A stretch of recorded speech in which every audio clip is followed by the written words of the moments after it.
کیا آپ نے کبھی اس بات کو نوٹ کیا کہ آپ کی نگرانی کی جا رہی ہے، یا یہ کہ کوئی تو ہے جو آپ کی جاسوسی کر رہا ہے؟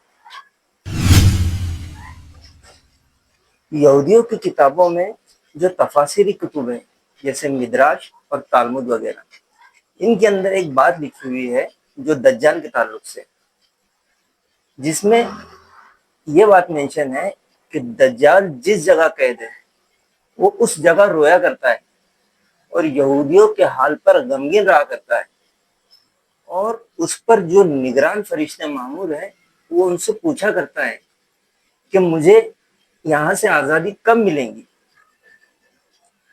آج کی اس ویڈیو میں ہم جانیں گے کہ دجال کہاں ہے۔ حضرت تمیم داری رضی اللہ عنہ اپنے سمندری سفر کے دوران جب راستہ بھٹک گئے تب وہ اپنے ساتھیوں کو ساتھ لے کر ایک جزیرے پر گئے تھے، اور اس جزیرے پر آپ نے ایک عجیب و غریب مخلوق کو دیکھا تھا جس نے اپنا نام جساسہ بتایا تھا۔ تو آج ہم جانیں گے کہ دجال کہاں ہے اور یہ جساسہ کون ہے، تو اس لیے اس ویڈیو کو پورا دیکھیں۔ بسم اللہ الرحمن الرحیم۔ السلام علیکم، میں ہوں شیخ عارف، اور میں کائنات کے راز میں دجال سیریز کی پہلی قسط میں آپ تمام فیملی ممبران کو خوش آمدید کہتا ہوں۔ دوستو، آج کی جو ہماری یہ ویڈیو ہے یہ بہت دلچسپ اور سنسنی خیز ہونے والی ہے، کیونکہ آج کی اس ویڈیو میں ایک ایسے راز سے پردہ اٹھانے والے ہیں کہ جو دجال کے تعلق سے ہے، اور دجال پر جو نگران مخلوق تھی جساسہ، اس کے بارے میں جاننے والے ہیں۔ تو آئیے اس ویڈیو کی شروعات ایک حدیث پاک سے کرتے ہیں۔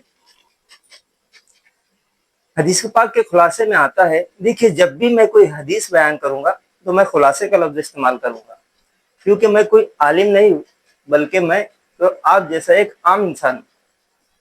تو آئیے بسم اللہ کرتے ہیں۔ حدیث پاک کے خلاصے میں آتا ہے کہ آدم علیہ السلام کی پیدائش سے لے کر قیامت قائم ہونے تک دجال سے بڑا کوئی فتنہ نہیں۔ دیکھیے، جو نوح علیہ السلام کی قوم پر عذاب آیا تھا، یا یہ دوسرے لفظوں میں ہم یہ کہتے ہیں کہ جو نوح علیہ السلام کے زمانے میں عذاب آیا تھا سیلاب کی صورت میں، وہ پوری دنیا کے لیے تھا، ویسے ہی دجال جو ہے یہ پوری دنیا کے لیے ایک فتنہ ہے۔ تو آئیے آج ہم دجال کے بارے میں جانتے ہیں کہ دجال کہاں ہے۔ دیکھیے، صحیح مسلم کی ایک حدیث ہے جس کے اندر حضرت تمیم داری رضی اللہ عنہ کا ایک واقعہ لکھا ہوا ہے۔ اب حدیث کی شروعات ہوتی ہے کہ حضرت تمیم داری رضی اللہ عنہ جب مسلمان نہیں ہوئے تھے، مطلب جب وہ عیسائی تھے، تب وہ بنو لخم اور بنو جزام، ان دونوں قبائل کے 30 افراد کے ساتھ ایک سمندری سفر پر روانہ ہوئے، اور جب یہ لوگ سفر پر روانہ ہوئے تو اپنے اس سفر کے دوران انہیں ایک سمندری طوفان نے آ گھیرا، اور یہ طوفان ایک مہینہ تک چلتا رہا۔ اب یہ لوگ اپنا راستہ بھٹک گئے، انہیں قریب ہی ایک جزیرہ نظر آ رہا تھا، اور یہ شام کا وقت تھا۔ تب ان میں سے کچھ لوگ ایک کشتی میں بیٹھ کر اس جزیرے پر روانہ ہوئے، اور جب وہ لوگ اس جزیرے پر پہنچے تو وہاں انہوں نے دیکھا کہ انتہائی ایک عجیب و غریب مخلوق تھی۔ اس کے جسم پر اتنے بال تھے کہ اس کا سر کدھر ہے اور پیر کدھر ہے یہ سمجھ ہی نہیں آ رہا تھا۔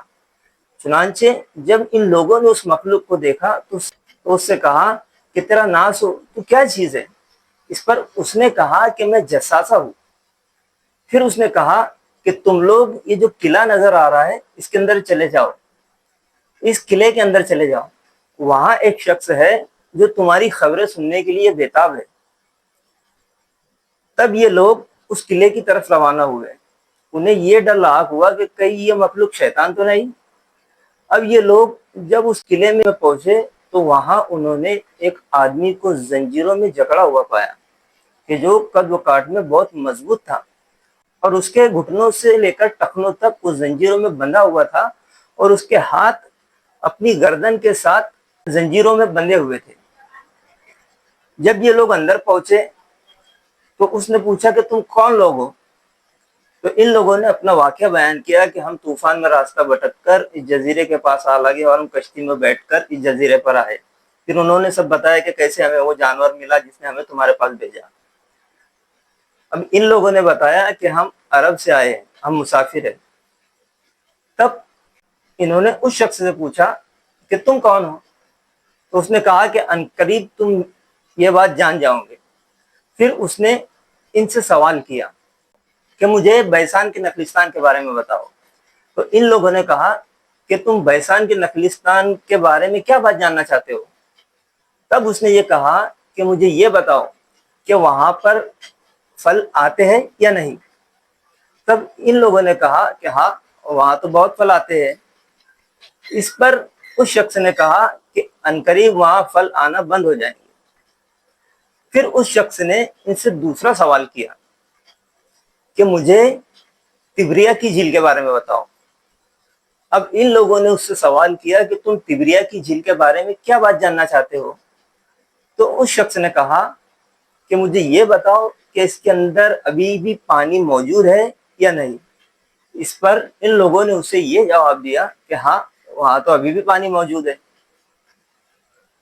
اب اس شخص نے ان سے تیسرا سوال کیا کہ مجھے زغر کے چشمے کے بارے میں بتاؤ۔ تب ان لوگوں نے کہا کہ زغر کے چشمے کے بارے میں تم کون سی بات جاننا چاہتے ہو؟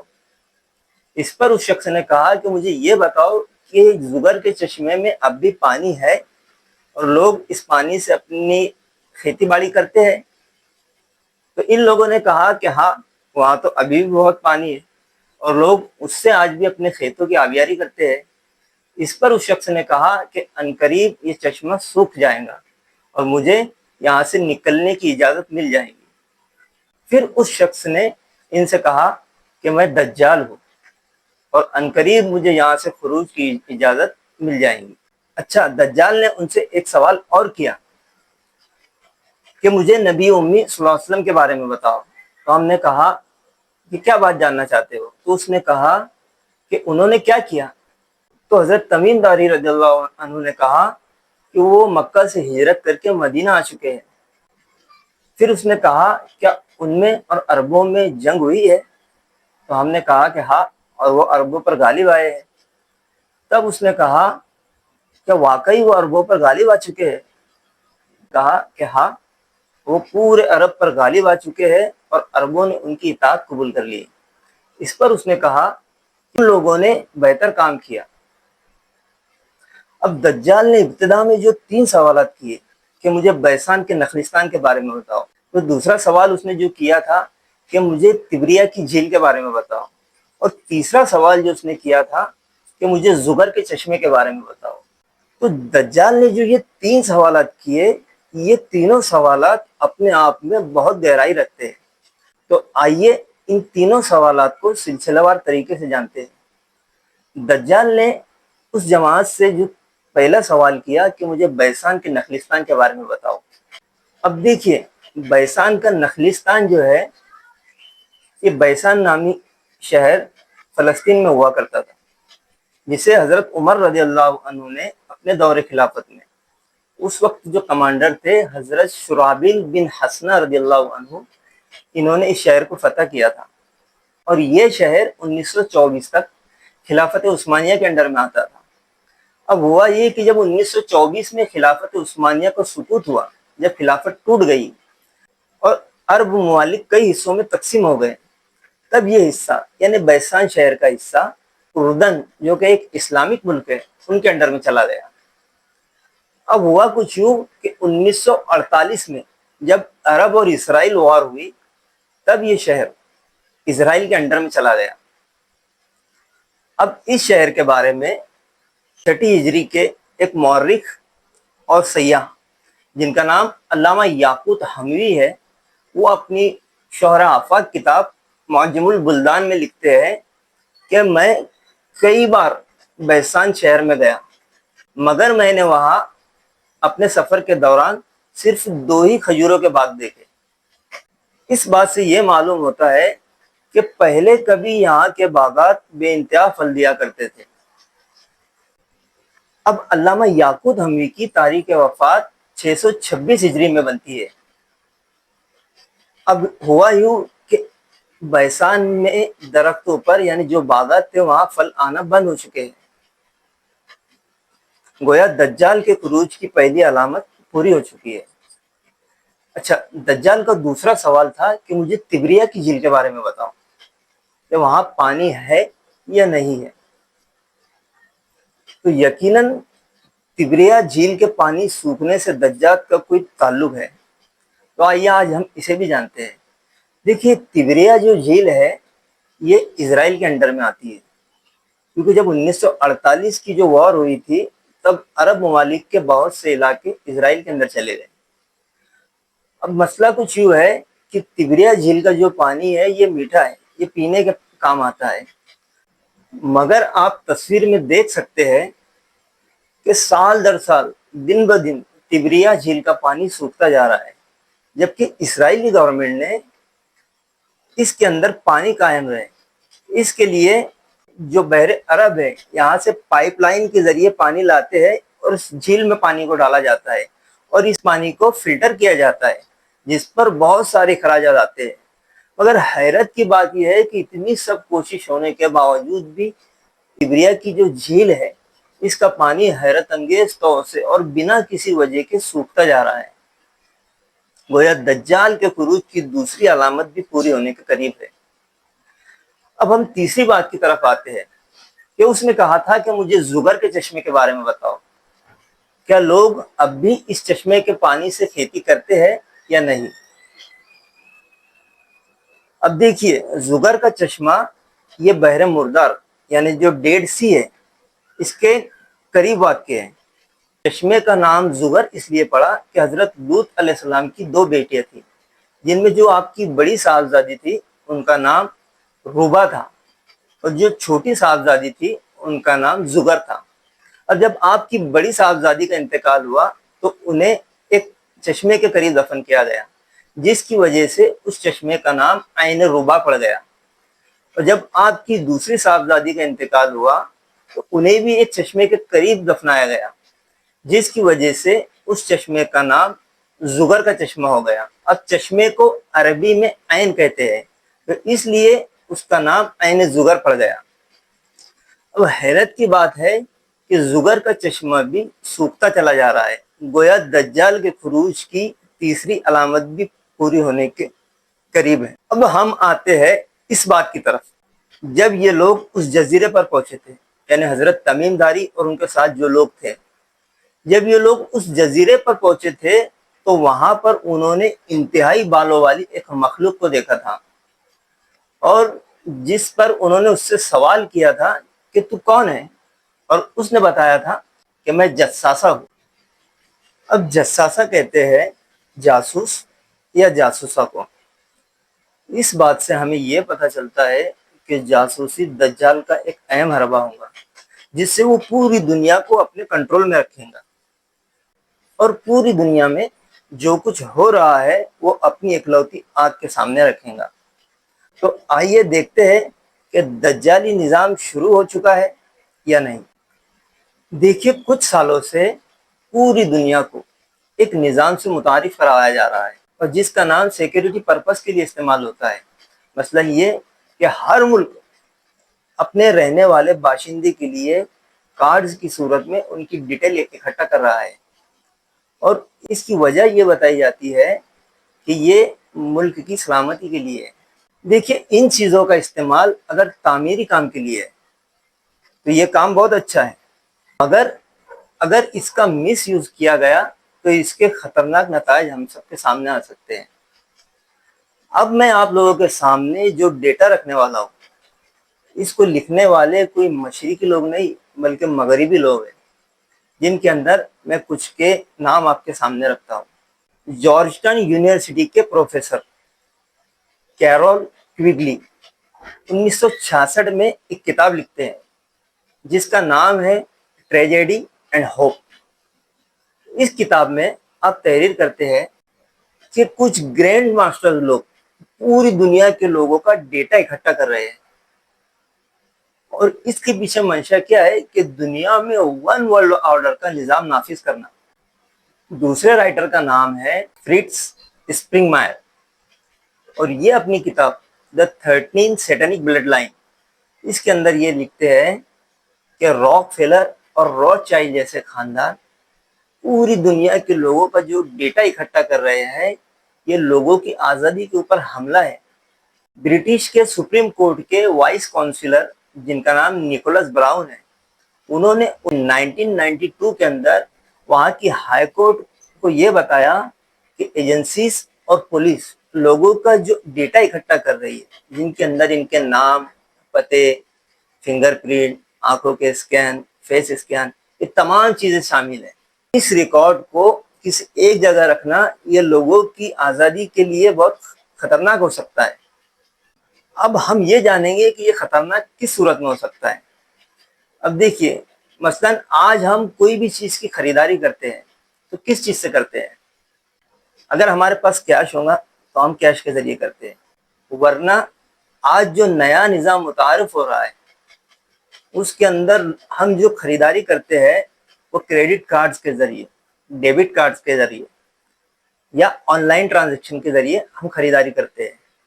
اب جہاں بھی ہم جاتے ہیں تو ہم سی سی ٹی وی کیمراز کی نظر میں ہوتے ہیں۔ ہم کون سی چیز لیتے ہیں، کون سی چیز نہیں لیتے ہیں، کون سا برانڈز ہمیں پسند ہے یا کس برانڈ کو ہم ناپسند کرتے ہیں، یہ تمام چیزیں ان کیمراز کے اندر ریکارڈ کی جا رہی ہے۔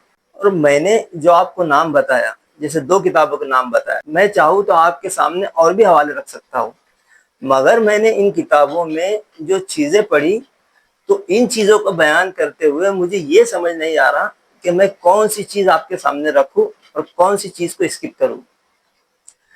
ان کتابوں کے لکھاری اپنی کتابوں میں یہ بات لکھتے ہیں کہ تمام جو ڈیٹا اکٹھا کیا جاتا ہے یہ بیلجیم کے دارالحکومت یعنی کیپٹل برسلز میں یا جینیوا میں یا سلیکان ویلی کے اندر سبمٹ کیا جاتا ہے، اور اسے وصول کرنے والے جو لوگ ہیں یہ خفیہ تنظیموں کے آدمی ہیں، جیسے ایلومیناٹی اور فری میسن۔ یہ ڈیٹا ان لوگوں کے پاس پہنچ جاتا ہے جس میں ہر فرد کی پوری ڈیٹیل موجود ہوتی ہے کہ اس کا ٹیلی فون نمبر کیا ہے، وہ کون سا کارڈ استعمال کرتا ہے، وہ کون سی سواری یوز کرتا ہے، وہ کون سے برانڈز کے کپڑے یوز کرتا ہے۔